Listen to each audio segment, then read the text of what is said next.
God's timing depends on my responses and yours, and God's timing depends on others' responses. You're not alone in your trial. I've already said that to you. And when God seemingly takes time, I've told you that I am not a patient person. You've heard my McDonald's stories, have you not? Let me tell you a real McDonald's story. I pulled up. Now, for those of you that haven't heard a McDonald's story, McDonald's is fast food. To me, fast food means when I pull up, no car should be in front of me.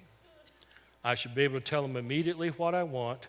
No car should be in front of me again. I should pull the window, give them my money. No car in front of me. Go up, get my food. That's fast food. And if anybody gets in front of me,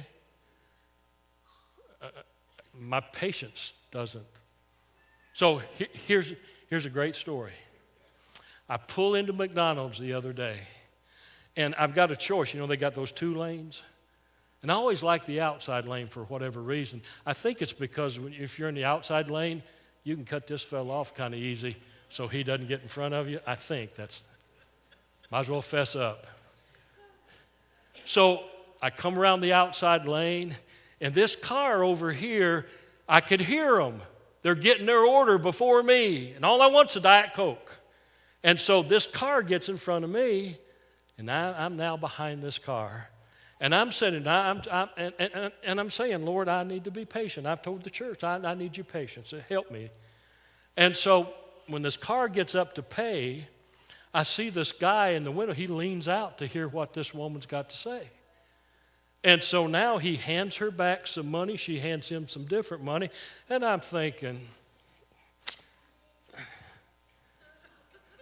so she moves.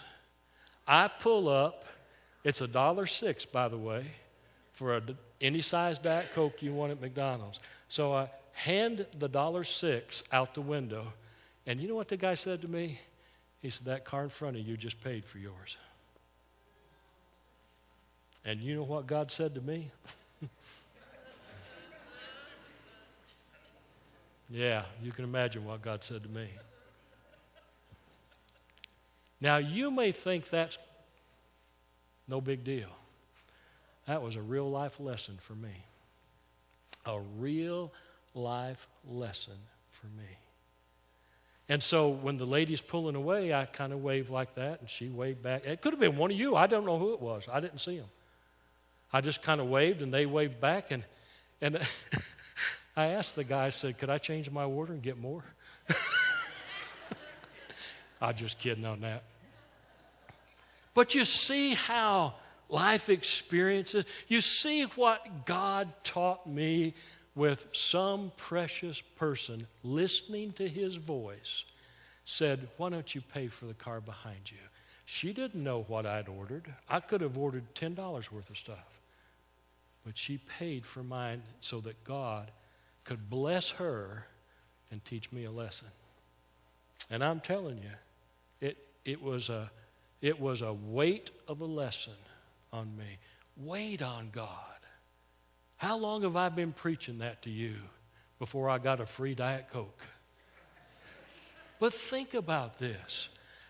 Now that may sound silly to you, but to me it was profound, because then God says, see, you were in such a hurry, you wanted to almost cut her off and get in front of her, but look at the blessing that she was in your life. And look at the blessing I was in her life. What we do, we're not in a closet doing it all by ourselves. It affects other people. It affects others. And what we need to stop and to try to understand is God's timing. He's dealing with several different people in one situation. And sometimes other people are getting impatient because we're not getting the lesson that God wants us to have. So, others may be going through their own trial, listen closely, or they may be going through your trial. Your trial may be their trial also. And then lastly, be willing to change. That's what this is all about. You know something? Change is uncomfortable.